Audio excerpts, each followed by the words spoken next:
जब हम जीवन में ले लेते हैं और उस संकल्प पर हमारे जितने भी कार्य रहते हैं उनका केवल और केवल लक्ष्य वो संकल्प होता है, तो एक ना एक दिन वो ईश्वरीय सत्ता हमारे उस लक्ष्य को जरूर पूर्ण करती है।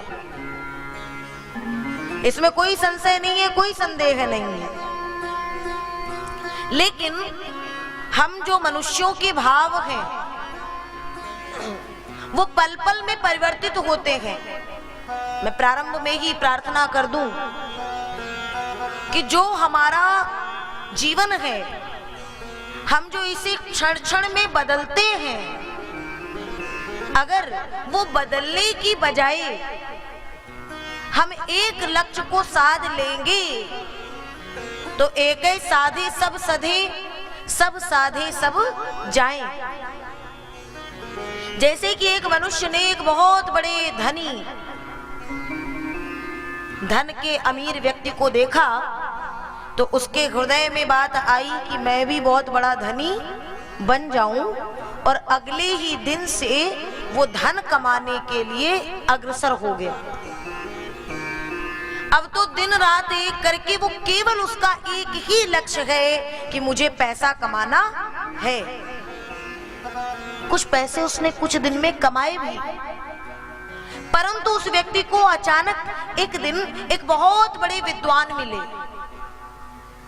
और उनकी जब उसने विद्वता देखी, उनका ज्ञान सुना, तो उसके मन में तुरंत बात आई, मुझे भी विद्वान बनना चाहिए। इतना ज्ञान है, मुझे भी थोड़ा ज्ञानी बनना चाहिए। ऐसे ही मैं ज्ञान की चर्चा इनकी तरह मैं भी लोगों को सुना पाऊं। हम सबसे बड़ी गलती यही करते हैं कि हम लोगों को सुनाने में लग जाते हैं। हम औरों को दिखाने के चक्कर में स्वयं को भूल जाते हैं। अंततोगत्वा क्या हुआ? तो पहले धनी बनने चला था, बाद में विद्वान बनने के लिए अध्ययन करना प्रारंभ कर दिया।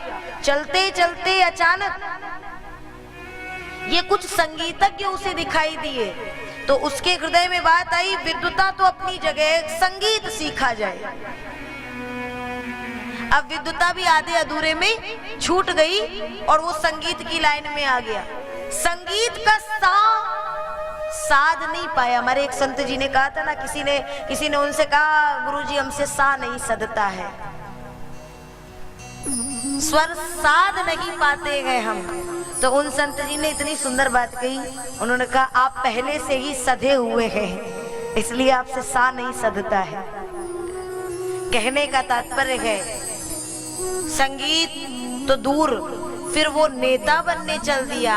अंततोगत्वा वो किसी भी लक्ष्य को पूर्ण नहीं कर पाया और उसके जीवन की आखिरी जो सीढ़ी है, वृद्धावस्था, वह आ गई। और एक दिन उसे एक संत मिला, उसके सामने जब वो व्यक्ति पड़ा तो रो पड़ा, नाथ मैंने जीवन में बड़े लक्ष्य बनाए, लेकिन एक भी लक्ष्य को मैं पूर्ण नहीं कर पाया। जब उसने अपनी बात बताई तो महात्मा ने इतनी सुंदर बात कही, बेटा ये दुनिया जो है ना बड़ी चिकनी है,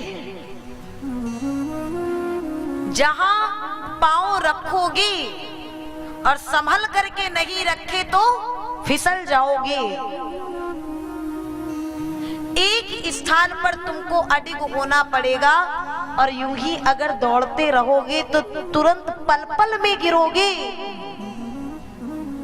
यहाँ कोई दूसरा तुमको उठाने वाला नहीं है, क्योंकि वो दूसरा भी संभला हुआ नहीं है।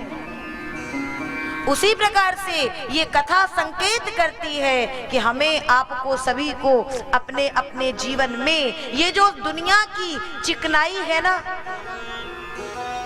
ये जितने भी तीम झाम सब है, इनको हमें देखना है। देखते जाओ, दुनिया में हो देखना पड़ेगा, संसार में है, सबके बीच में रहना पड़ेगा, परंतु हर एक व्यक्ति को देख करके, हर एक सुविधा को देख करके ये जो मन की लालसाएं, मन की इच्छाएं जागृत होती हैं कि हम ये भी कर लें, हम ऐसा भी कर लें, हम ऐसे भी हो जाएं, बस यही इच्छाओं को हमें अपने काबू में करना है।